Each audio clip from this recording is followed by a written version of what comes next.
Este episodio está patrocinado por Programa 12. ¿Llevas tiempo queriendo perder peso? ¿Crees que te ha tocado tener sobrepeso y no hay nada que puedas hacer al respecto? ¿Estás harto de intentarlo y solo oír el típico «deja los carbohidratos, mátate a correr, el problema es que no bebes leche de pantera de Etiopía»? Programa 12 tiene la solución. Con más de 3.500 clientes en los últimos años puedes estar seguro de que hemos trabajado con gente como tú. En Programa 12 recibirás las herramientas y el apoyo que necesitas para por fin ver esos resultados que tanto tiempo llevas buscando. ¿Te pica la curiosidad o eres de los que vas a seguir poniendo excusas? Entra en programa12.com y descubre si es para ti. A la hora de hacer la compra, utiliza el cupón HERMANE para conseguir un 10% de descuento. Bueno. ¿Me habéis echado de menos, Edu? ¿Me has echado de menos en estas 2 semanas sin mí? Yo es que te he visto todos los días, pero para otras cosas. O sea, te hubiera echado de menos, ¿te eché de menos en el podcast? Pues puede ser, porque al final Alberto y yo nos vamos por las ramas muy fácil, pero en el día a día ojalá te echase de menos. ¿Podemos decir que mi trabajo en Izos Podcast está muy infravalorado? Que soy la... Sí, no. Es más, ¿podemos decir que soy la pieza clave y fundamental del éxito de este podcast? No te vengas arriba, Sí, es importante, sí, o sea, hace falta que alguien organice y tal. Y tu humor negro se echó en falta también, pero bueno, de ahí a que seas la pieza fundamental, pues ya no sé. Y por cierto, habla del elefante en la habitación, Edu. Sí, una cosa, hoy traemos a 2 invitados. Bueno, no sé si elefante en la habitación te refieres a toda la movida de Alonso en la F1, pero creo que lo de Alonso en la F1 no. lo dejo para cuando vuelva Alberto. Eso es. Así yo cierro el ordenador y vuelvo cuando acabéis. No, para mí elefante en la habitación es que hoy traemos a 2 invitados, luego os decimos quiénes son y a qué vienen a contarnos tal y cual. Lo único que os puedo decir ahora son 2 cosas que a mí me han parecido graciosísimas, que es los 2 son podólogos y los 2 llevan mostacho. Claro, chicos, podéis hablar, explicadnos. Es decir, ¿tenéis alguna especie de grupo privado en Telegram donde habéis hecho alguna especie de conjura de podólogos, de chavales, ¿qué hacemos para mejorar el sistema de la podología? Probemos con los bigotes.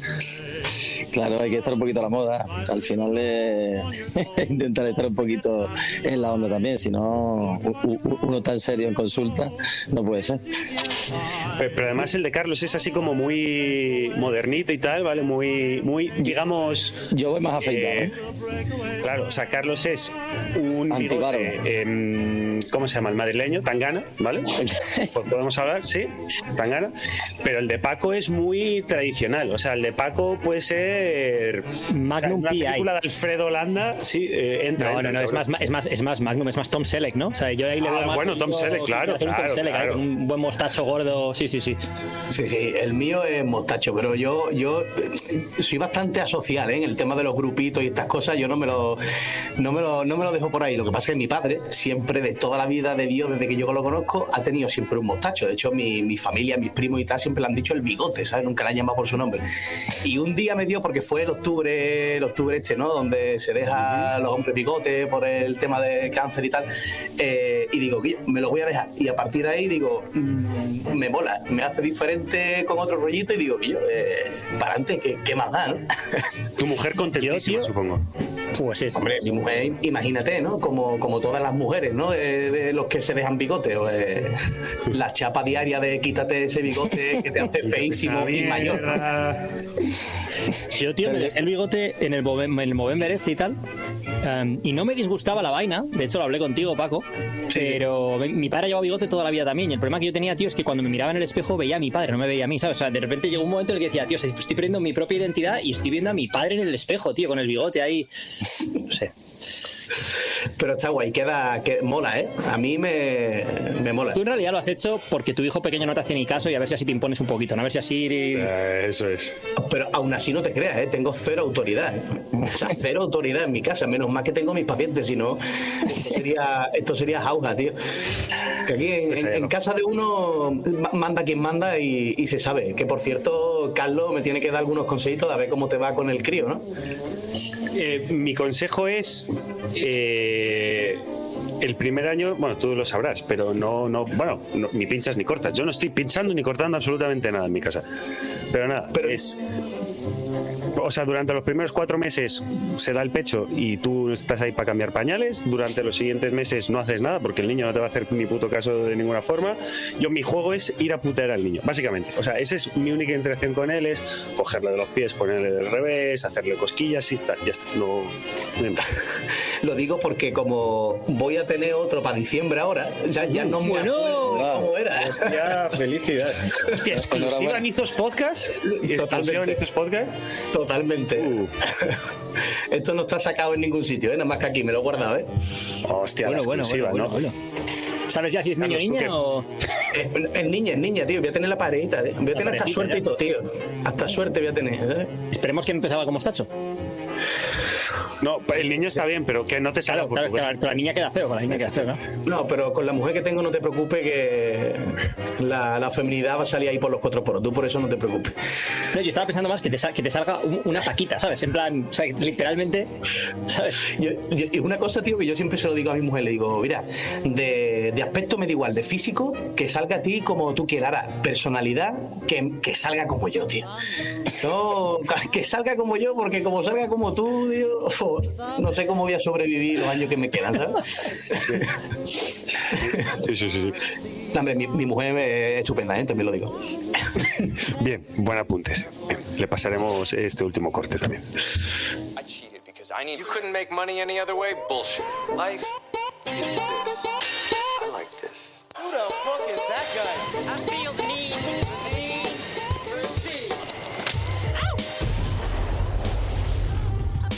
Buenos días, buenas tardes o buenas noches, dependiendo como siempre desde cuándo, dónde y por qué nos escuches. Y bienvenidos a este podcast número 90, 90º. Por cierto, y le he tenido que preguntar a Edu antes del podcast. Oye, tío, 90º, ¿verdad? Sí, Carlos, tío, 90º. Y hoy, como habréis descubierto, vamos a hablar de pies, así muy resumidamente. El tema favorito de Tarantino, por otro lado. Vamos a hablar de pies descalzos y el mundo barefoot, la vuelta a lo ancestral, ¿es una moda o tiene fundamento? Y tenemos con nosotros a Paco Mateos, que es fisioterapeuta y podólogo presencial en el Centro Alas de Sevilla, especializado en posturología y además ejerce de fisioterapeuta online a través de la plataforma Painlab en painlab.es y le podéis encontrar también en posturapodia.com y en un montón de sitios en redes sociales. Buenas tardes, Paco, ¿qué tal? ¿Cómo estás? Muy buenas, chicos, ¿qué tal? Un placer. Bien. Y por otro lado tenemos a José Carlos Pollatos, podólogo especializado en podología deportiva, que además ha colaborado en el área de podología del Unicaja de baloncesto, el ACB, y en su cantera entre los años 2015 y 2019 le podréis encontrar en @clínicapollatos, y que es una clínica de podólogos y posturólogos en Málaga que lleva funcionando desde 1965. Me quedo sin aire. Carlos, ¿qué tal? ¿Cómo estás? Un placer tenerte aquí. Igualmente, un placer. Aquí vamos a echar tardecita un ratito. Edu, ¿doy datos también tuyos? No sé, pues que después de estas introducciones, Eduardo Barrecheguren. Edu está ahí, lleva una gorra de Quimoa de Fernando Alonso, bien, todo en orden. Ya lo conocéis. No llevamos tacho, por ahora. No llevamos tacho. Hasta, por cierto, no es octubre, es noviembre, ¿eh? Es noviembre, sí. No le he querido Paco, corregir ahí antes a Paco para no quitarle la autoridad. Digo, ya se la quitan en casa, no voy a... ¿Sabes? Viene aquí. El mes es Movember, sí, exacto. Movember, eso es. Y bueno, bien. Edu, ¿por qué hemos traído a Paco y a Carlos? ¿Por qué hacemos este podcast? Bueno, básicamente porque está muy de moda todo este tema, ¿no? Del tema de barefoot, de descalzo, de calzado minimalista, de si el drop esto, de si la zapatilla más ancha o más estrecha o más lo otro, de si los separadores de dedos de silicona y todo este rollo y tal. Y hace poco en el Instagram de Programa 12 pusimos un post en el cual básicamente nosotros no dimos la información, sino que le pedimos a estos dos señores que por favor nos dieran su visión sobre este asunto con una serie de preguntas, ¿no? Entonces fue muy interesante lo que nos dijeron y bueno, pues pensamos que sería interesante traerles aquí para ir tratando esas temáticas una por una. ¿Cuáles son esas temáticas? Pues bueno, iremos metiéndonos como siempre por las distintas ramas, pero es la primera. ¿Qué calzado es el que creen que es mejor usar para el entrenamiento en el gimnasio? Porque por el tema de 12 y tal, pues vamos a hablar del gimnasio también. Si depende del tipo de entrenamiento que vayas a hacer dentro del gimnasio, es decir, al final no es lo mismo a lo mejor si vas a hacer crossfit, que si vas a hacer powerlifting, que si vas a hacer levantamientos olímpicos, que si haces un entrenamiento un poquito más al uso. También queremos saber cómo afecta esto a los distintos deportes y sobre todo a nivel competitivo. Es decir, joder, que vas a jugar al tenis y al pádel, te pones unas zapatillas de tenis y de pádel, o vas a jugar al baloncesto, unas zapatillas de baloncesto, o vas a hacer boxeo, unas botas de boxeo. Es decir, cómo afecta a los distintos tipos de calzados y qué consideraciones consideraciones debemos tener en cuenta, o si incluso creen que algunos de estos calzados deberían de empezar a tener en cuenta también un poco, pues a lo mejor la forma del pie o el tema de a nivel de amortiguación, si debería haber cambios en este tipo de calzado o no, más allá de luego pues el diseño que tengan propio de para cada deporte, ¿no? Y también queremos hablar de si tenemos que tener en cuenta el estar más o menos acostumbrado a distintos tipos de calzados y cómo vamos acostumbrando a nuestros tejidos, ¿no? Porque hay mucha gente que de repente ve un post en Instagram que le dice que es que tienes que andar descalzo o con calzado minimalista porque has nacido... Y por la Gran Vía de Madrid. Y a tomar por culo me quito esto y voy descalzo por absolutamente todos lados, ¿no? Ya está. Y da igual el sitio en el que esté, da igual si estoy acostumbrado, da igual si no puedo andar luego 3 días. Entonces, un poquito que nos cuenten ellos su experiencia en consulta con esto y aparte de sus recomendaciones. Y si debería de haber un objetivo final o dónde se encuentra ese equilibrio, ¿no? Porque al final vivimos en sociedad y tenemos también una serie de normas, digamos, de sociales y de conducta, ¿no? Es decir, joder, no vas a ir descalzo a una boda. O sea, quiero decir, para una boda pues te tendrás que poner unos zapatos, ¿no? Y en determinadas situaciones te vas a tener que poner determinado tipo de calzado pues por educación y por convenio social, ¿no? Entonces, un poco, ¿dónde encontramos dentro de ese objetivo final ese equilibrio entre cuidar de nuestros pies en las distintas actividades que queramos hacer y bueno, pues ser una persona, no ser un impresentable, por decirlo directamente? Perfecto. Pues vamos a empezar por el primer. ¿Sabes lo que me gusta de este podcast? ¿Sabes lo que me está gustando de este podcast? Uno. Bueno. Te veo venir. Claro, primero, que se nos ha olvidado decir que Alberto hoy no está con nosotros. Iba a decir, me gusta este podcast que no está Alberto, por hacer la broma. Que es mentira. Pero por otro lado, nos hemos olvidado mencionar que Alberto no está con nosotros porque está viajando, no sé si hacia el centro de la Tierra. En Maldivas, claro, está haciendo ¿cómo se llama? Buceando a pulmón en Maldivas. Sí, así. Como el que... ¿Tú qué haces? Pues nada, yo este verano pues, me voy allá a Alicante. No, yo a bucear a pulmón a Maldivas. No me da ninguna pena. Este verano. O sea, yo soy el triste que está este verano en la manga del Mar Menor. Con mis respetos. No, qué cojones, qué triste. Esto no lo y el otro en Maldivas. Espero que no. Que, ojo, el otro día me metí con mi madre, con mi hermana y con mi primo y me empiezan a llegar mensajes y yo, ¿por qué me escucháis? O sea, ¿y por qué no? No, uno, ¿por qué me escucháis? Y dos, ¿por qué no me habéis dicho que escuchabais nuestro podcast? Que esto es maravilloso. Que, o sea, llevamos 90 episodios, se han escuchado todos y nadie me había dicho nada hasta hace una semana.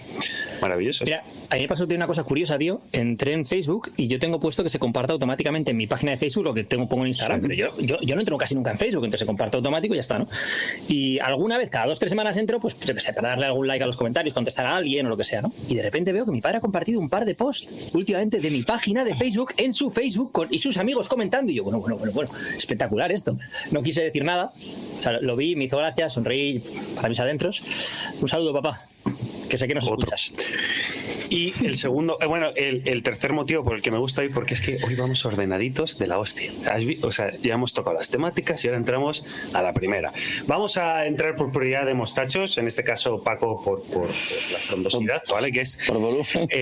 Claro. ¿Qué calzado crees que es mejor para un entrenamiento, en este caso en el gimnasio? Es decir, entrenamiento de fuerza habitual, entrenamiento de pesas de toda la vida. Bueno, yo en principio te voy a decir, por ejemplo, lo que yo suelo utilizar en el gimnasio, que a mí personalmente me viene muy bien, porque es lo que también estoy acostumbrado a llevar desde hace ya bastante tiempo. Yo utilizo calzado minimalista, utilizo una Vivo Barefoot, que tienen los estándares típicos de zapatillas minimalistas, o sea, drop cero, flexibilidad máxima, pala ancha para que los dedos tengan mucha movilidad, y es lo que yo utilizo y es con lo que más cómodo voy. Es cierto que a lo mejor yo no voy al gimnasio con la idea de meterme cargas muy pesadas, ¿no? Que a lo mejor podría ser cuestionable un poco por el hecho de posición, biomecánica, pie, mínimo inferior y tal, pero yo en principio me encuentro muy cómodo con ese tipo de zapatillas. Para mí, en cuanto al estándar minimalista para la población en general, a nivel social, creo que debería, ¿no?, de tener esas 3-4 características, ¿no? Drop cero, pala ancha, flexibilidad y amortiguación la mínima posible, es decir, cero amortiguación.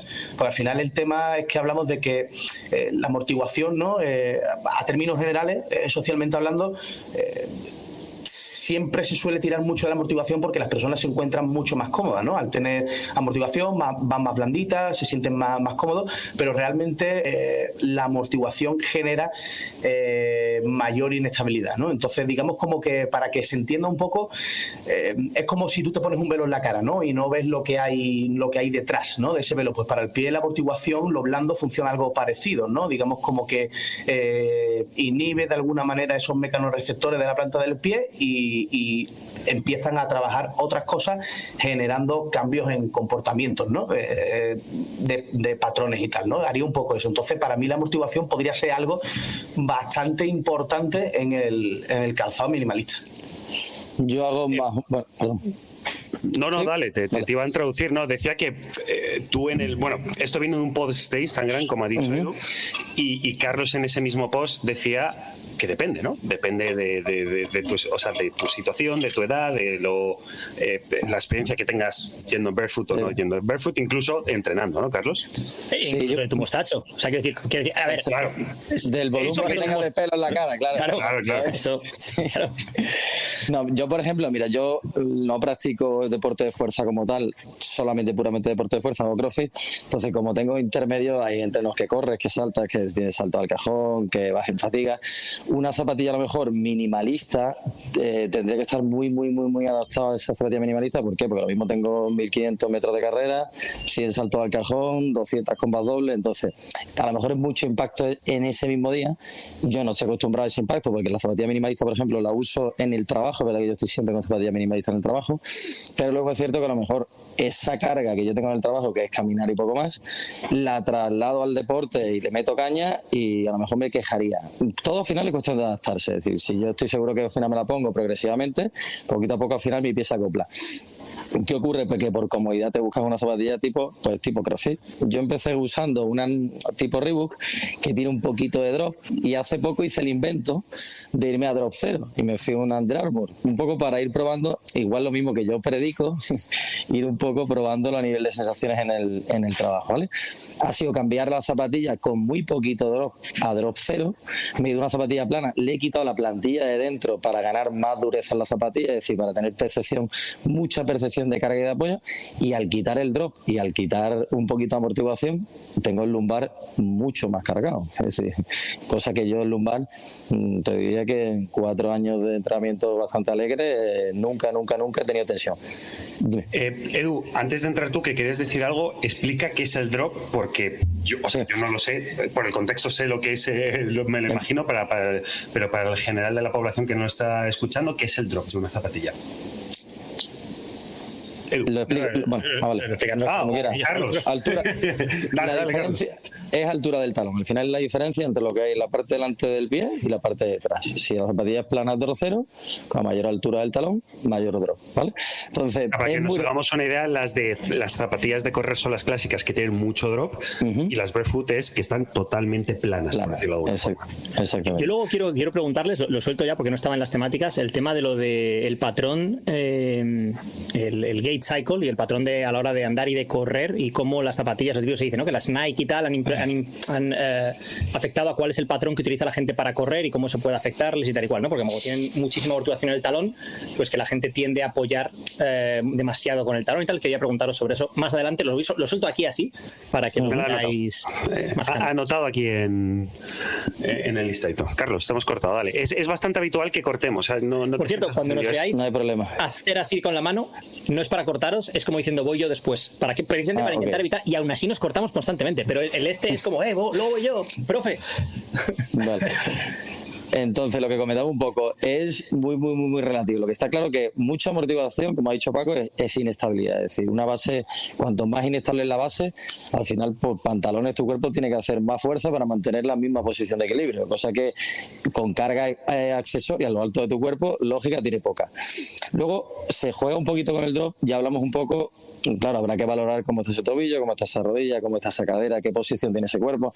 ¿Por qué? Porque a lo mejor a esa persona le quitas el drop, lo obligas a hacer una sentadilla sentadilla profunda y no tiene capacidad, igual que a lo mejor no tiene capacidad para hacer 100 saltos con una zapatilla sin amortiguación, a lo mejor no tiene capacidad para hacer una sentadilla profunda, y a lo mejor un pequeñito drop en una fase inicial le puede servir. De ahí a que la gente abuse tanto de zapatillas con tipo altero para tirar de fuerza y tal. ¿Por qué? Porque al final te facilita un movimiento de una forma.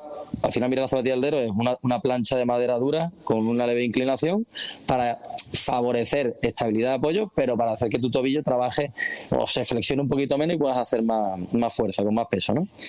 Eso justo que has dicho, me pasó a mí hace unos meses. Estaba haciendo hip belt squats en la máquina de hip belt. Para el que no lo conozca, pues es una máquina en la cual pues te pones un cinturón, el cinturón lo enganchas a la máquina la cargas con discos y haces el patrón de sentadilla, pues como digamos agarrado a la máquina, ¿no? Y cuando iba con cargas pesadas, notaba muchísimo. O sea, yo casi siempre entreno con unas Vivo Barefoot, de hecho, y para ese ejercicio con cargas pesadas tengo unas zapatillas de halterofilia de cuando hace años, antes de mis hernias y tal, cuando tiraba pesado y tal y cual, y para ese ejercicio en concreto, cuando le meto peso, me pongo esas zapatillas, porque la diferencia de estabilidad y de ser capaz de transferir bien la fuerza y la tensión y poder meter más carga, estamos hablando de poder meterle 10 o 15 kilos más solo por ponerme las zapatillas, aparte de la sensación de seguridad que me da a todos los niveles. O sea, notar también cómo está más estable el tobillo, no está más estable la rodilla, o sea, es un poco todo, ¿no? Y quería comentaros un poco eso, y la parte, otra cosas curiosas, ¿no? Hablando del tema este de las zapatillas, que es, hace unos meses tuve un viaje a Dubái y tenía una escala en Turquía, y era una escala de 1 hora. Y el aeropuerto de Estambul es larguísimo, es enorme. Total, que tuve que salir corriendo, porque sprintando, porque si no, no llegaba al siguiente vuelo. O sea, lo habían calculado fatal y bueno, o sea, me fui sprintando si no llegaba. Y llevaba unas Vivo Barefoot. Y sprintando por el aeropuerto con las Vivo Barefoot, obviamente no puedes apoyar el talón, porque si apoyo el talón me reviento el pie. Entonces tenía que ir sprintando, apoyando obviamente solo la puntera, que es como técnicamente deberías sprintar, pero claro, hacer eso con una mochila por un aeropuerto después de venir sentado 7 horas y a las 12 de la noche, no sé qué hora era ya, porque era un vuelo de estos nocturnos, que ya llegas nocturno y llegas por la mañana. O sea, espectacular. O sea, aquello se me hizo complicada la historia. Se me hizo complicada porque empiezas a notar un poco de molestias en la planta y dices, ojo, que esto a lo mejor me va a pasar factura. Y yo estoy acostumbrado a andar con ellas constantemente, pero no estoy acostumbrado a correr con ellas, ¿no? Y hay mucha gente que quiere hacer esa transición, ¿no? La transición, lo que comentábamos antes de, no, es que claro, esto es lo más natural y los indígenas por la jungla van sin zapatillas y tal, y yo quiero correr, me quiero quitar las Nike y quiero empezar a correr con zapatillas de estas minimalistas. ¿Qué pensáis de esto? O sea, ¿hay un proceso de adaptación? ¿Hay que cambiar la técnica de carrera? ¿Cómo se debe hacer? ¿Se debe o no hacer? Yo esa situación concretamente la explicaba en un artículo del blog, y es, los 4 de aquí seguramente desde que nacemos nos han puesto zapato convencional, lo normal. Entonces, a la edad que tenemos, a partir de qué edad, no puedes pretender que durante 30, 35, 40 años de tu vida con un tipo de calzado, en 1 año, 2 años, tu cuerpo se adapte así como la espuma. Entonces, yo creo que la clave está un poco en el inicio del calzado que lleva esa persona, pero desde su inicio. Es decir, si tú, un niño desde inicio solamente usa calzado Barefoot, cuando tenga 30 años no sabe que es un calzado convencional. Es decir, su pie no sabe que es un drop, su pie no sabe que es amortiguación.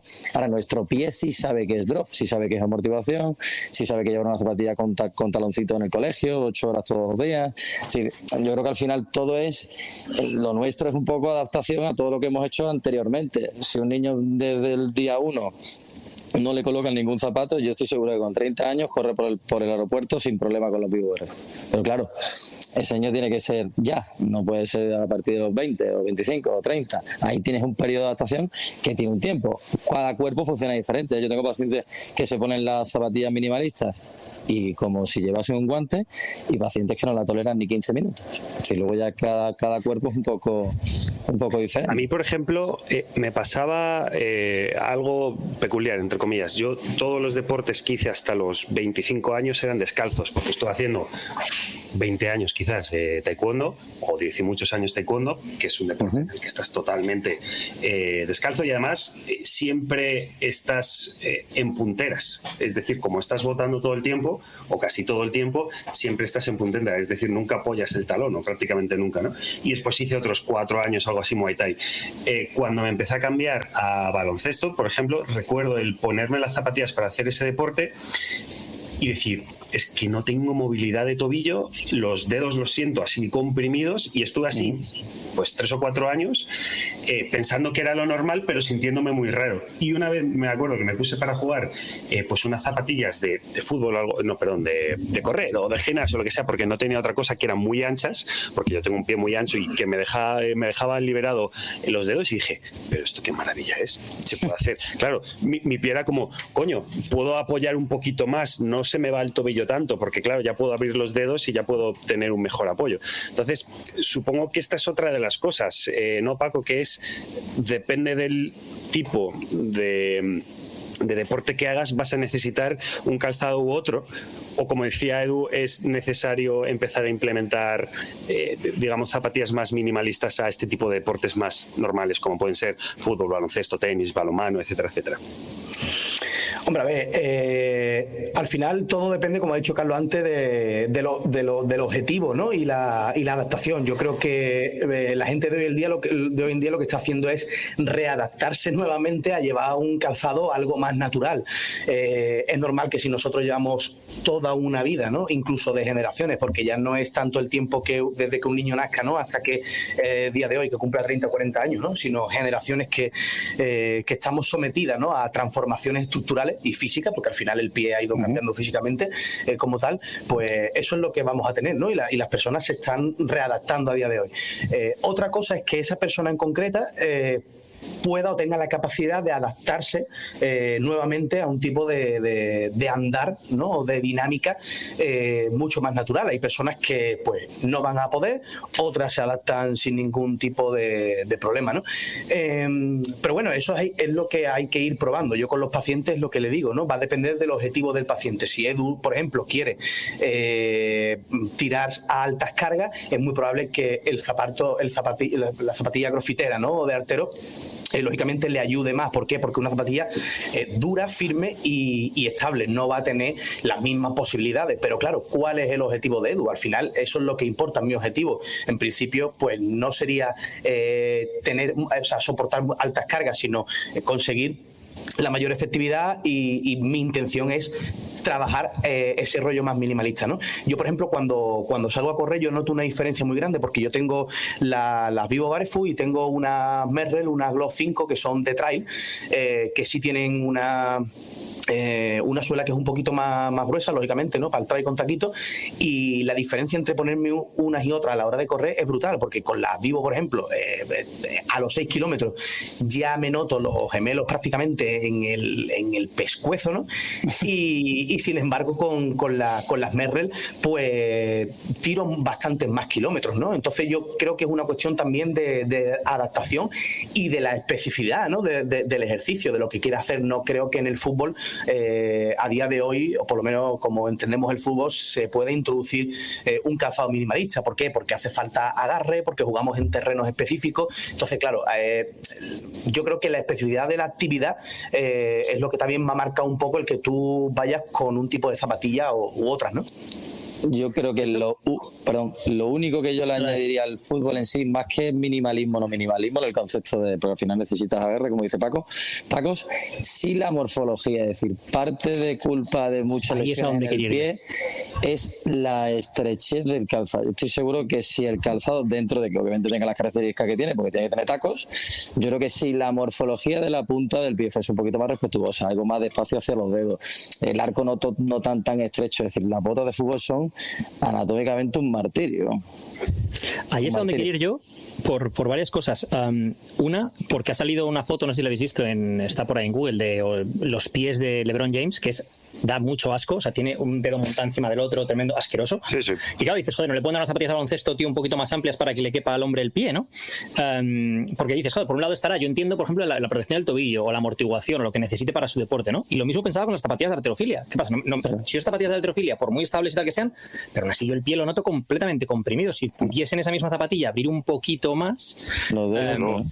Claro, estaría mucho más cómodo. Y de hecho a mí me ha pasado jugando al pádel, ¿no? Yo he ido a jugar al pádel con Barefoot, sí, con las Vivo Barefoot, y al día siguiente me molestaba la espalda baja, me molestaba el tobillo, me molestaba, o sea, es un poco molestaba todo, porque claro, esos cambios de dirección, esas frenadas, no sé qué, pues al final no estoy acostumbrado, ¿no? Y cuando voy con unas zapatillas específicas de pádel, Al día siguiente todo muy bien, pero sí que es verdad que al ponerme la zapatilla, al principio tardo 10-15 minutos, y yo siempre estoy con barefoot o voy con, ¿cómo se llama? Con las típicas hawaianas, o sea, en plan, siempre voy con cosas con el pie abierto. Entonces, embutirme el pie en una zapatilla de pádel normal y corriente me cuesta a nivel de la compresión de los pies de la que hablaba antes Carlos en el baloncesto, ¿no? Tú darte cuenta que al final el sistema, ¿no? El cuerpo solamente entiende de estímulos, no entiende de si yo llevo una zapatilla, unas Converse, si tengo unas Vans o tengo una Vivo, ¿no? Barefoot. El cuerpo entiende de estímulos, y en función de la cantidad, ¿no? Qué tipo de estímulos le metas y con qué cantidad, si el sistema entiende que puede ser algo contraproducente, amenazante, peligroso, va a generar una respuesta. La mayoría de las respuestas que se dan cuando tú cambias los calzados, lo normal es que sea debido a eso, ¿no? Que el sistema interprete que ese estímulo no es algo normal o habitual, lo que esa persona lleva de manera cotidiana. Entonces ahí es cuando se producen los problemas. Entonces yo me llego a plantear muchas veces si el problema es el calzado en cuestión, o si simplemente es pura adaptación. Si nosotros a lo mejor hacemos pequeñas progresiones consecutivas de ir metiendo un tipo de calzado, a lo mejor más minimalista, es muy probable que un número muy alto de la población pueda adaptarse a ese tipo de calzado, que al final es más beneficioso, porque la idea o el concepto de calzado minimalista, yo creo que solamente tiene pros, y los contras que tiene a nivel de lesiones, ¿no? A nivel de supuestas patologías que te generan este tipo de zapatos, es porque las personas realmente no soportan esos estímulos con la incidencia con las que se implementan, ¿no? O por lo menos entiendo, ¿no? Que eso suele ser así, o suele pasar, ¿no? En consulta, ¿no? En los pacientes que vemos. Yo os quería preguntar una cosa, por algunos juegos, digamos, al tipo de entrenamiento que estoy haciendo para mis pies últimamente, por esto que decíais los dos de ir adaptando al pie y tal, y de los estímulos, ¿no? Y que he notado que a mí personalmente me ha ido muy bien, pero bueno, esto lo hago más como un juego, ¿sabes? Es decir, me salgo a la terraza y tengo unas cuñas que utilizo pues para hacer sentadillas con talones elevados, para hacer split squats, para lo que sea, ¿no? Entonces, una de las cosas que he estado haciendo, más allá de los dos, ya sabéis, porque alguna vez lo hemos hablado y tal y cual, que hago pues eso, que trabajo de los dedos y hago tal, pero lo que he estado haciendo últimamente, y que me ha ido bastante bien, es estar, por ejemplo, haciendo el equilibrio con un solo pie. Me resulta sencillísimo, puedo poner el pie adelante, la pierna, o sea, lo que me dé la gana, ¿no? Ahora bien, ahora ya me resulta más fácil, pero la progresión que he ido haciendo ha sido hacer lo mismo, pero sobre las punteras, sobre la bola del pie y las punteras. Y al principio la falta de estabilidad era tremenda, me costaba una barbaridad, tenía que estar concentrado, los dedos de los pies querían agarrar el suelo, y poco a poco acostumbrarlo, ¿no? Lo siguiente que he hecho ha sido lo mismo, pero en la cuña, con la cuña mirando, es decir, con mi pie, como si fuera a hacer unos gemelos, o sea, unas elevaciones de gemelo, digamos, es decir, la cuña mirando hacia abajo respecto a donde estoy yo, y el pie apoyado aquí en la cuña, lo cual me obliga a tener más presión en esa parte, y me obliga también a tener una mayor extensión de los dedos del pie. Y lo mismo, al principio es un proceso de adaptación, ¿no? He estado jugando con eso, con hacer lo mismo sobre los cantos de los pies, para trabajar un poquito esa movilidad del tobillo, y poco a poco que ese tobillo también se vaya haciendo. Todo esto de cara a yo, porque me gusta jugar y ir mejorando esto, y de cara a lo que hablabais del estímulo, por ejemplo, cuando menciono el tema del pádel, ¿no? Claro, yo lo que no puedo hacer, ¿cómo me adapto yo a jugar al pádel? No puedo irme un día, poco a poco voy a ir metiendo las zapatillas. ¿Cómo lo hago? No voy a jugar 20 minutos con zapatillas de barefoot y luego me las cambio. Entonces lo que voy haciendo es, pues, ¿en qué tipo de situaciones me puedo, por ejemplo, encontrar en un partido de pádel? Una aceleración, una deceleración, un cambio de dirección y que el tobillo me puedo hacer así si no llevo una zapatilla que me lo está protegiendo. O sea, ¿cómo puedo yo, digamos, en mi casa, con un mínimo material, ir preparando esos tejidos? Entonces, bueno, yo he comentado algunas de las cosas que voy haciendo y me resultaría interesante que comentaseis qué cosas podéis a lo mejor recomendar vosotros a la gente o hacéis en consulta para ir preparando los tejidos sin necesidad de directamente exponerlo a ese deporte o esa actividad que a lo mejor no va a ser potencialmente lesivo que lo hagan sin esa preparación previa, ¿no? Venga, sacamos la agenda, sacamos los bolígrafos. Claro, es que, pero eso tiene una explicación muy sencilla, y eso es así porque, por ejemplo, ¿no? Ya me meto un poco en mi ámbito, ¿no? Del dolor, y es que cuando, por ejemplo, una persona, ¿no? Como Edu, que ha podido tener dolor lumbar, imaginemos que es por agacharse, ¿no? Que ha podido y lo ha tenido. Y lo ha tenido. Que tiene dolor lumbar, por ejemplo, al agacharse, ¿no? A coger cualquier cosa con cierto peso y tal, ¿no? ¿no? Si para el tratamiento, ¿no? O para rehabilitación o para readaptación, lo que se hacen es hacer tipos de ejercicios donde no simulan prácticamente nada esa situación donde Edu pudo tener problemas con las lumbares, el cerebro no tiene la capacidad de poder asociar y hacer un aprendizaje en base a la situación donde realmente tuvo dolor con la que está intentando solventar ese problema. Esto pasa un poco igual. Si tú no te expones a realizar situaciones similares o en contextos similares, esa adaptación, ¿no? Ese, por ejemplo, que ha dicho Edu para temas de jugar al tenis, no vas a tener esa adaptación necesaria. Se habla de que tú puedes hacer ejercicio específico, ¿no? De hacer cositas con los pies, intentar levantar el primer dedo, intentar diferenciarlo con los dedos menores, pero realmente, ¿cuándo te interesa a ti tener esa efectividad? Cuando voy a hacer el tenis, ¿no? Pues entonces se tendrán que hacer simulaciones en contextos similares para que tú puedas llegar a esa adaptación, porque al final las cosas puramente específicas, como no se hacen en el día a día, ni tienen un objetivo claro para esa persona, ni significativo siquiera, pues entonces al final no van a funcionar, ¿no? En ese aspecto. Es decir, digamos que sería desfragilizarnos, ¿no? Y luego, por otro lado, para bajar un poco la tierra esto que acabas de decir, o sea, el ejemplo para el tenis. O sea, puedo a lo mejor descalzo o con barefoot o con lo que sea, el ejemplo de hacer como un pequeño sprint y una frenada. O hacer cambios de dirección, o hacer esto que hacen los de fútbol americano, ¿no? Que es hago shuffle lateral, luego hacia adelante, luego lateral, luego hacia atrás, lateral, que al final va a tener esos cambios de dirección, o salto de una pierna a la otra y me quedo en esa pierna. O sea, ese tipo de movimientos que los hago yo de una forma controlada, porque es un ambiente controlado, no es como en el pádel, que vas a ir donde va la bola y no es controlado, sino que no lo estás pensando, estás yendo, pero sí que van preparando ese estímulo para cuando te enfrentes, ¿no? Y claro, tú tendrías que hacer como haciendo pequeñas predicciones, ¿no? De lo que puede suceder en un entorno real. Al final es básicamente eso. Y luego interesante, en el caso del pádel, jugar con la superficie. Es decir, intentar que la superficie, por ejemplo, si juegas en el típico césped de pádel, que no te pongas a hacerlo en casa en parqué, si luego el tipo de superficie va a variar tanto como en el pádel. ¿Por qué? Porque una zapatilla de barefoot frenar no frena igual en el mármol de casa que en la pista. Entonces, luego la superficie te va a condicionar mucho, porque al final piensa que el juego de zapatilla y suelo es suelo y zapatilla. Generalmente, si el terreno es más duro y demás, juegan con más amortiguación y viceversa. Así que la suela del zapato, hablando un poco de calzado convencional, ¿vale? Siempre juega un poco con la dureza del terreno. Terreno más blando, zapatilla más dura, terreno más duro, zapatilla más blanda, más o menos un poco general, ¿vale? Entonces, está claro que la zapatilla, que el suelo tiene que ser un poco, cuando hagas la transferencia un poco de los ejercicios, que se parezca algo un poco a la pista de pádel. Si no te pones a dar laterales derecha e izquierda y cuando te metas en la de pádel llega a la pared. Acabas en la pared, ¿no? Sales, te llevas a pared. De hecho, yo lo que he estado practicando es en un gimnasio que tiene césped artificial. He estado practicando lo de cómo esto de fútbol americano, como el shuffle lateral, luego hacia adelante, esto y hacia atrás, ¿no? Porque pueden ser situaciones en las que me puedo encontrar jugando al pádel a un lado, al otro, hacia adelante y hacia atrás, que yo creo que eso es una cosa que muchas veces se nos olvida, ¿no? Tiene los deportes para tener eso. Y he estado practicando también una de las pruebas que utilizan en el fútbol americano, que ahora mismo no me seguro cómo se llama, que es básicamente son 8 metros, creo que son, y estás en el centro y lo que haces es corres a un lado, haces como los suicidios de baloncesto, que es tocas el suelo, frenas y tienes que irte para el otro lado, ¿no? Es decir, esa desaceleración y aceleración hacia el otro lado. Y luego ya vas con hacia el otro lado, ¿no? Pero es un poco lo que he estado practicando precisamente en césped artificial y a lo mejor haciéndolo a un 75%, 80% del ritmo al que él realmente lo podría hacer, precisamente para ver. Bueno, lo estoy haciendo. Mañana tengo dolores o no tengo dolores. Me voy adaptando, lo estoy controlando, porque luego también ese punto de tanto la propiocepción como esa coordinación que la vas cogiendo. Que yo creo que hay una cosa que bueno, para el que no es muy deportista y tal, a lo mejor no lo sabe, ¿no? Pero que es tú esa coordinación, tú cuando estás haciendo un deporte o una actividad nueva, como si quieres aprender a hacer malabares, me da igual, y a lo mejor te está costando la vida y no lo consigues, en ese momento es cuando estás intentando conectar circuitos y cuando te vas a dormir luego es cuando los conectas y al día siguiente te va a resultar mucho más fácil. El problema es cuando tiras ahí 3 horas como un gilipollas y no lo acabas de conseguir y luego dices, ya no lo vuelvo a hacer. Y es en plan, no, dedícale si quieres 20 minutos, conectas esos circuitos, te vas a dormir, dejas que se conecten y vuelves a hacerlo al día siguiente o al de los 2 días o con lo que te permitan tus tejidos hacerlo, ¿no? Y poco a poco vas incrementando a lo mejor ese estímulo a medida que eres capaz de tolerarlo y recuperarte mejor, ¿no? Y un día de repente sale. ¡Pum! Hace clic. ¿No? Así como aprendimos de pequeños a montar en bici, ¿no? Total.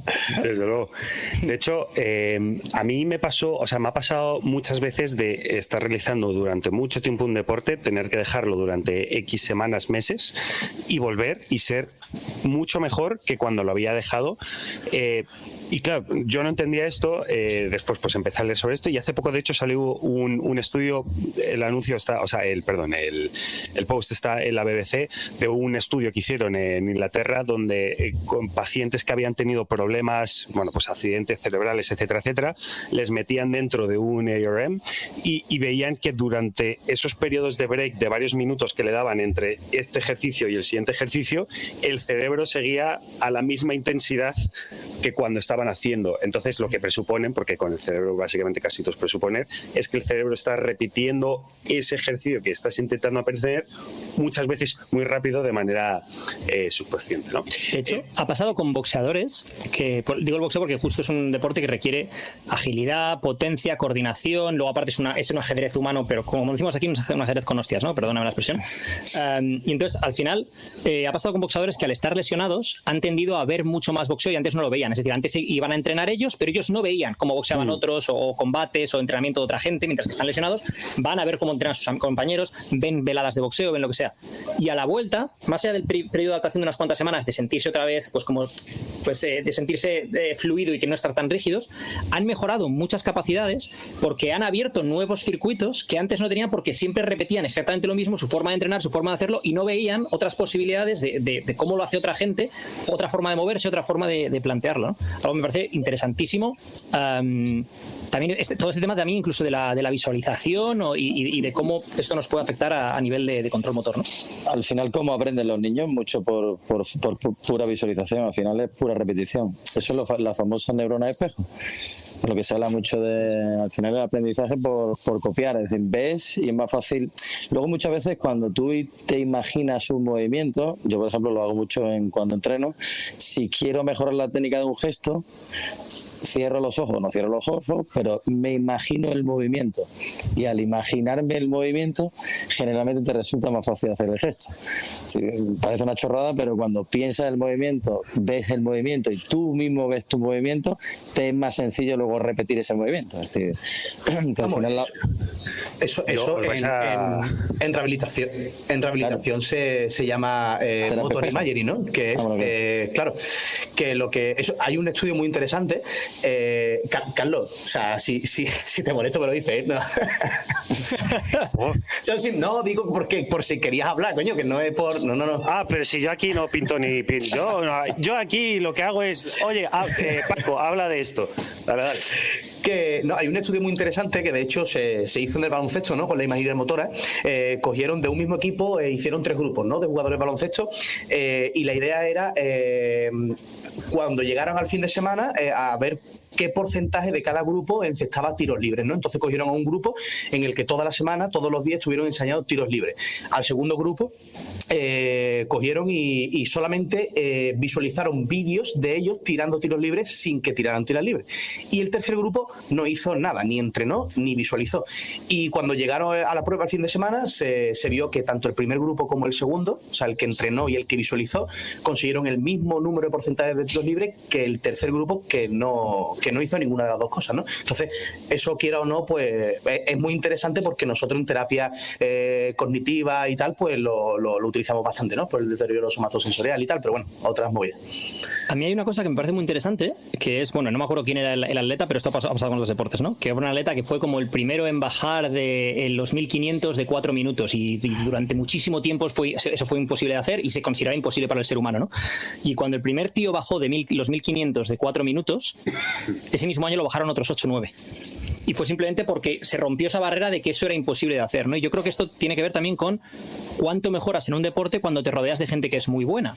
Primero, porque te rompe límites de lo que es posible hacer, ¿no? Por ejemplo, si eres muy fuerte en un gimnasio en el cual el más fuerte levanta 120 kilos en press de banca, pues no eres muy fuerte. Te vas a uno en el que levantan 240 y probablemente progreses de los 120 a 150 solo por estar rodeado de gente que es capaz de hacer mucho más y eso te rompe los esquemas de donde están tus límites, ¿no? Pero lo mismo, ahora que decía José Carlos del tema del CrossFit, ¿no?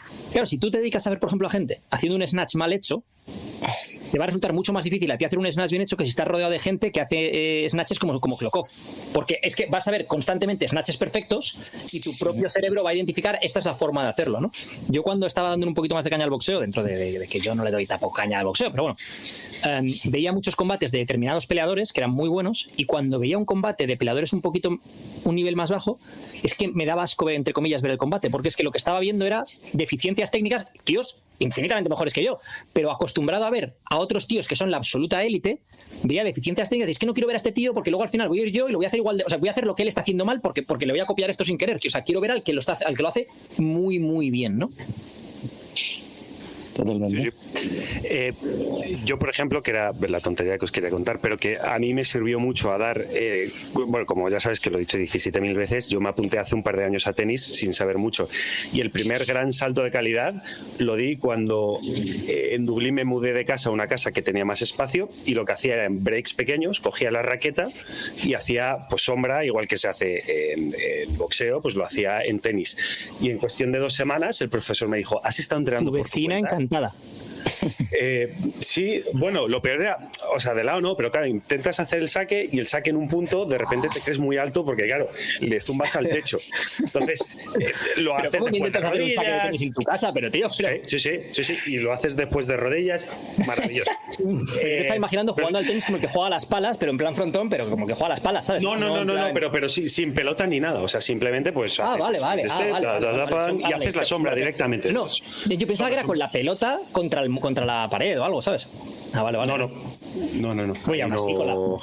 Estoy pensando... Sí, no, es que le das, créeme, le das.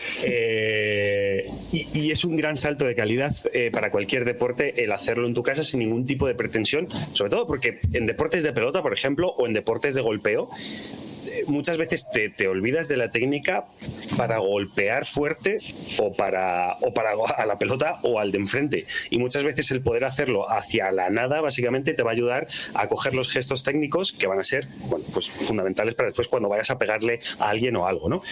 La pregunta que tenía, que era la pregunta, ¿vale? Que va para todos en general, ¿por qué es positivo tener unos pies sanos, más allá de tener unos pies sanos que no necesiten operaciones cuando seas mayor de bunions y de todas estas cosas? Más allá de eso, ¿por qué es positivo? Porque lo damos por evidente, pero ¿por qué lo es? Aparte de para evitar que tengamos pies deformes cuando seamos mayores.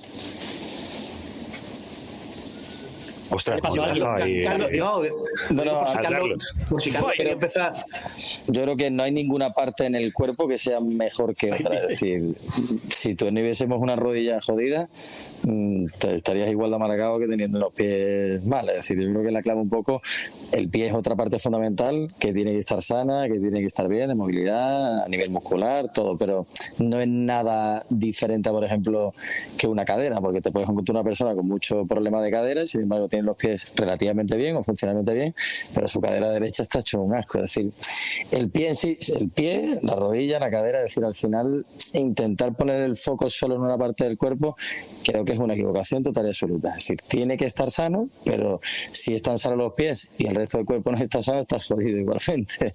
Es decir, que no es más que una parte más del cuerpo. Tiene que estar sano, sí, pero es una parte más del eslabón que, vamos, que dentro de un eslabón bastante grande. Claro, el tema de los pies, lo que pasa es que en los últimos años se le ha estado dando bastante importancia por el mismo tema, ¿no? Del minimalismo. Entonces, la tendencia a ir más natural a la hora de andar, se ha estado valorando el hecho de que hay una serie de mejorías en lo que es la dinámica y en el comportamiento de patrones de movimiento, porque normalmente se entiende que los patrones motores o la secuencia va de distal aproximada, es decir, empieza desde el pie, ¿no? Nosotros necesitamos una primera estabilidad para luego poder nosotros ejecutar acciones de manera controlada, precisa, con una cierta velocidad, ¿no? Con una cierta técnica y congruencia, ¿no? Al final, ¿no?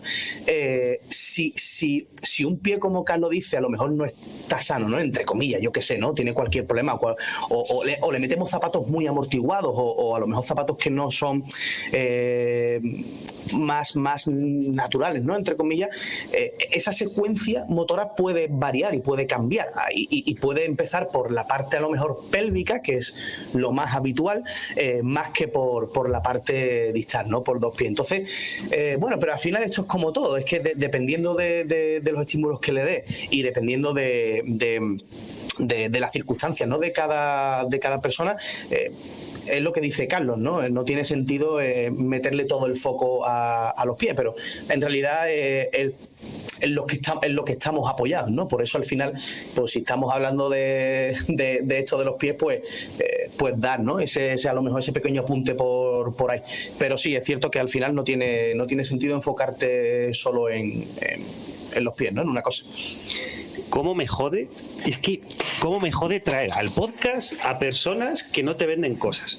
O sea, es que nos pasa muchísimo, que es, en vez de dar titulares aquí y en nuestras redes sociales de haz esto y te vas a poner tochísimo, colega, o podríamos sacar ahora un post de si te pones zapatillas minimalistas te van a salir unos bíceps de la hostia. No. Cómpralas vivo en vivo Barefoot, @ Paco y Carlos.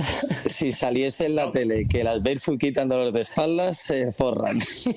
Bueno, es que eso salió con las MBT. Con las famosas MBT, que son las zapatillas en balancín. Las famosas Masai. Oh, es verdad, maravilloso.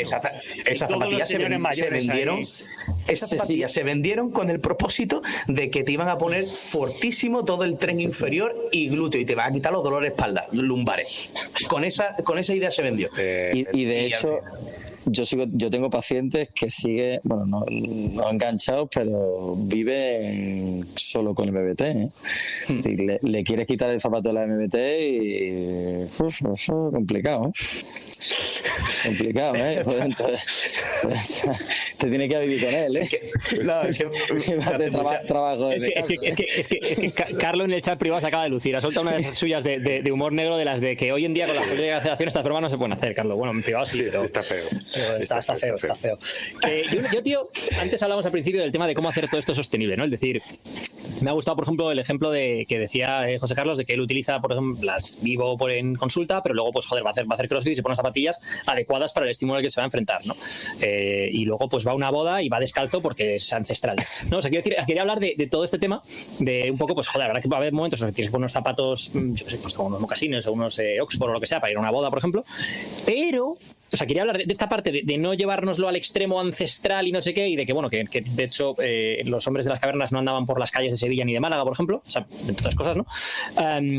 Pero sí que no me puedo ir de este podcast sin que hablemos de la mierda de los zapatos de tacón a todos los niveles y de cómo destrozan pies de mujeres, tío. O sea, es la forma que tienen, más el tacón, cómo distribuyen el peso, o sea...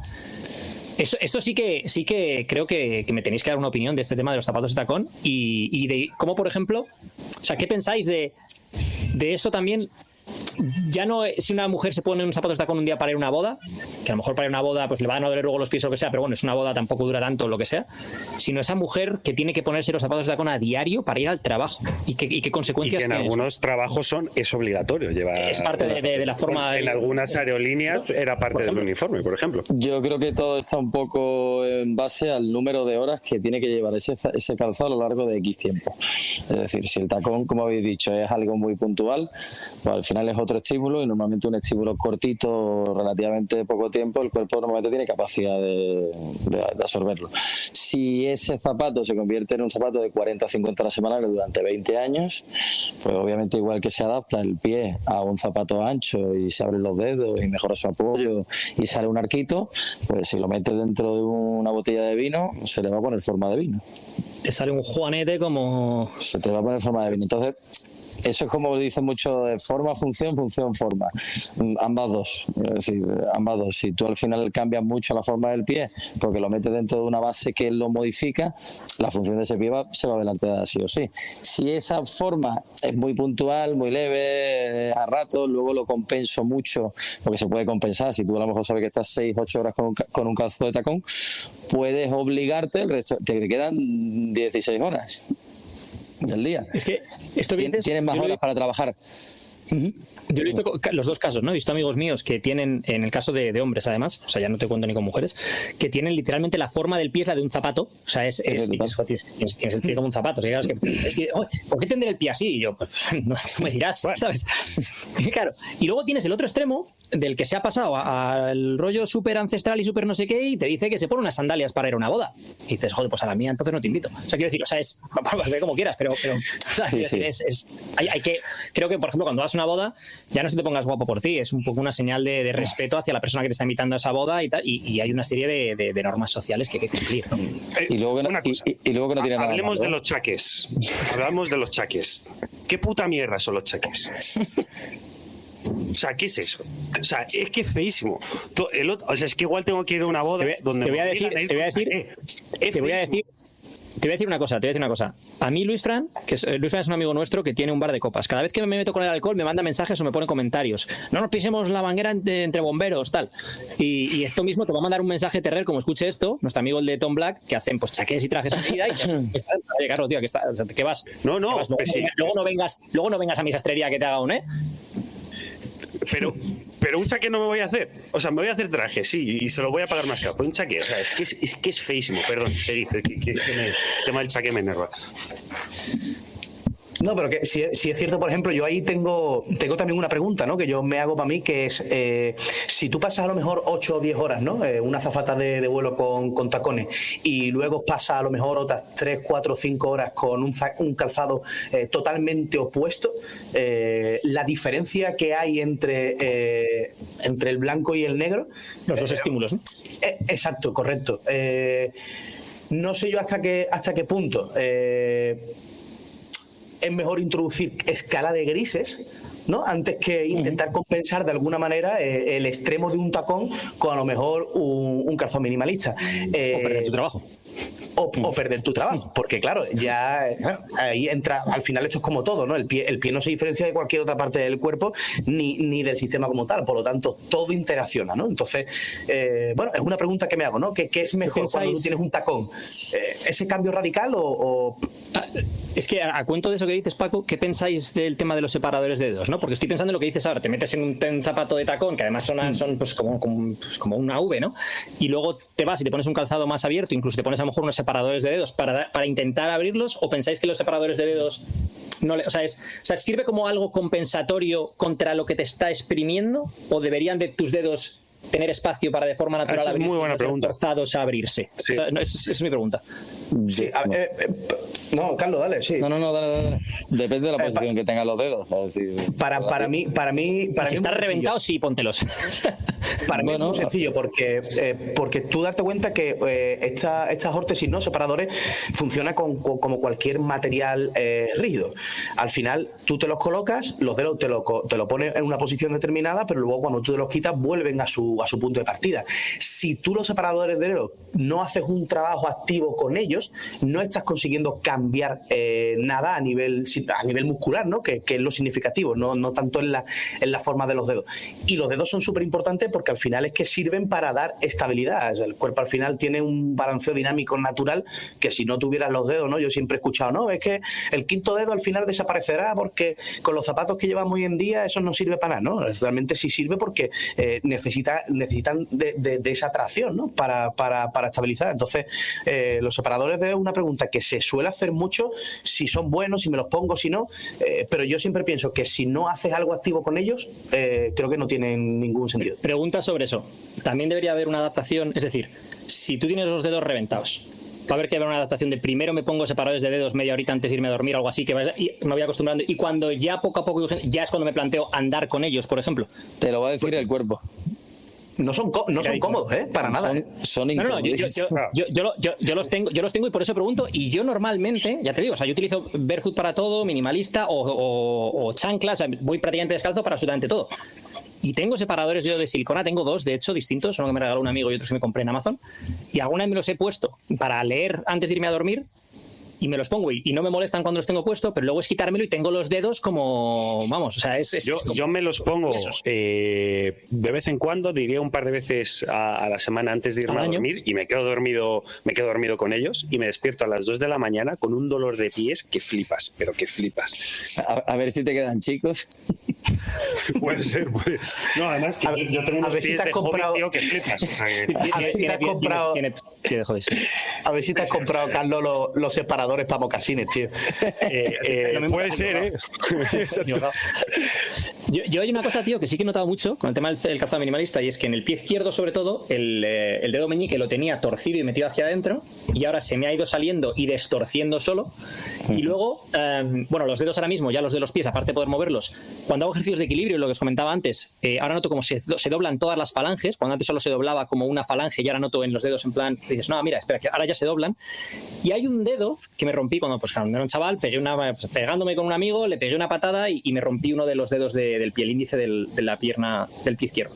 Y ese dedo lo tengo así, o sea, lo tengo completamente rígido. Y en los últimos tiempos, sobre todo de utilizar cada vez más este tipo de calzado y despacio tal y cual, se me está empezando a recuperar esa, que yo pensaba que lo tendría calcificado o alguna cosa por el estilo, y no, simplemente se me debe quedar tieso cuando llevé la escayola, lo que fuera y tal y cual, y nunca recupero esa movilidad porque tampoco tuvo nunca la oportunidad de recuperarla o el estímulo, el trabajo para hacerlo, ¿no?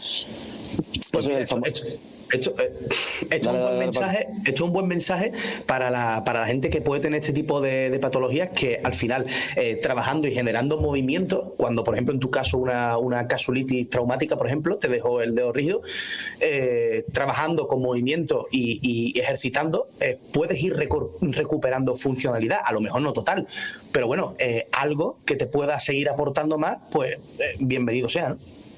Claro, yo creo que lleva rígido 20, bueno, más, a lo mejor 28 años, ¿eh? O sea, que puede llevar rígido ese dedo y de repente ahora empieza a moverse un poquito. Sí. O sea, me ha sorprendido. Lo empiezo a notar moverse cuando hago los ejercicios que os digo de equilibrio como sobre la bola del pie, porque ahí como que me obliga mucho a que todo se active y todo esté intentando apretar y todo esté intentando equilibrar, porque si no me voy al suelo, claro. Y ahí es cuando de repente empiezo a ver, ¿sabes cuando aprietas los dedos, ya sean los de la mano o los del pie, y se pone blanco los nudillos? O sea, pues lo empiezo a ver en ese dedo también, que antes era como que ese dedo estaba ahí rígido, muerto, y el resto intentaban ahí, y este dedo ya empieza a doblarse un poco y también a que se vea esa tensión. Y he dicho, coño, o sea, ¿quién me iba a decir a mí que 28 años después, te me lo dice con 8 años, tengo 36, y decir, pero tío, es curioso, ¿no? Bueno, chicos, varias cosas. Lo primero, estoy muy contento de teneros aquí, principalmente porque sois buenísima gente, y segundo, porque hemos cerrado el podcast antes de la hora o rozando la hora, y yo estoy feliz. Pero antes de eso, os voy a dar mi correo, porque yo tengo menos movilidad en el tobillo que Stephen Hawking. Entonces, os voy a pasar mi correo y me pasáis unos movimientos para poder movilizar, porque es que es terrible. Paco, yo les quería pedir otra cosa.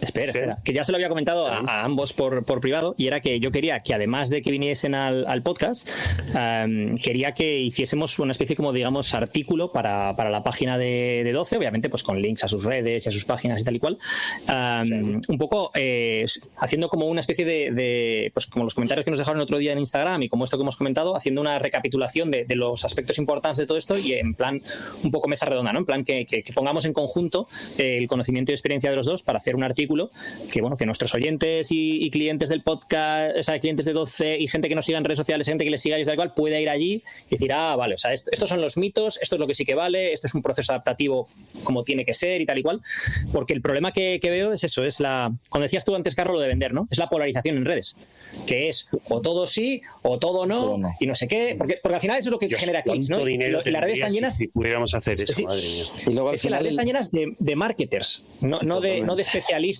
o de profesionales. Ay, Dios mío, que tendría mucho más dinero del que tengo ahora. Y luego, como dice Paco, a la gente generalmente le gusta estar dentro de una comunidad. Entonces, sentirte dentro de una selva llena de gente como tú te encanta. Que haya enemigos. Eso es fundamental, siempre. Yo hoy no tenía en mente soltar esto, pero lo voy a soltar. Venga, dile. Habéis visto lo del Real Fooder, ¿no? Es decir, que ya ha sacado helado Real Fooder, Coca-Cola Real Fooder. Es en plan, o sea, bueno, es que eso... Dinero, Carlos. Claro, o sea, el pavo, ojo a la jugada. O sea, voy a intentar pensar algo parecido con los pies, ¿eh? Tú imagínate. Empezó bien, Le vendes a todo el mundo que tienen que ir descalzo porque las zapatillas son una mierda. Dices que la comida procesada es una mierda, que no sé qué, y Real Fooder, que no sé qué. Y luego le vende unas Air Max. Y luego les dices, claro, y luego ya les dices que vas a sacar tu propio modelo de Air Max y de Air Jordans tuyo, que es Real Ancestral Footer. Y le sacas una Air Jordan pero con tu logo de Real Ancestral Footer. O sea, pero es que lo mejor de esto. Espera, vas a ver tu contexto. Nosotros hace como 3 capítulos. Capítulos. Bueno, una cosa. Espera, 4. Carlos, Dale. por los temas legales. Que yo no digo que eso es lo que haya dicho lo que haya hecho este hombre. No. Yo digo que se me ocurren ideas. Que pudiera ser que es la imagen que da. Claro, eso sí.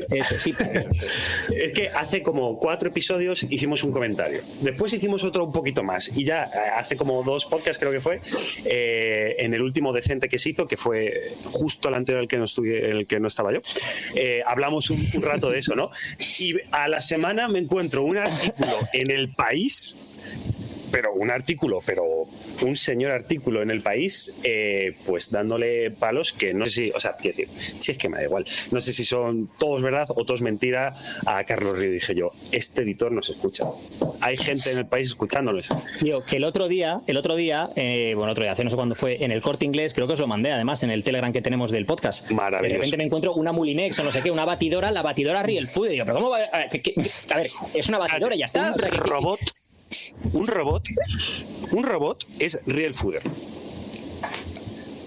No le eches ahí un helado que no sea Real Fooding, porque te lo va, o sea, claro. Ahí le echas o una naranja o un helado Real Fooding, si no, no funciona. Pero es que eso es así, tío, eso es marketing y además es muy fácil, tío. Un mensaje clarito, un buen eslogan y para adelante a vender. ¿Sabes? Mira, teletienda. Claro, que eso lo hace este hombre, se puede hacer perfectamente con temas. Teletienda juega con la desesperación de la gente a las 3 de la mañana, es que eso es un juego muy sucio, ¿eh? El que no puede dormir, está y tal, que yo te arreglo la vida, no te preocupes. Bueno, punto número 1. A mí me echaron de Marca Televisión porque cerró el canal por abrir una teletienda. O sea, no me mencionéis el tema que todavía me duele.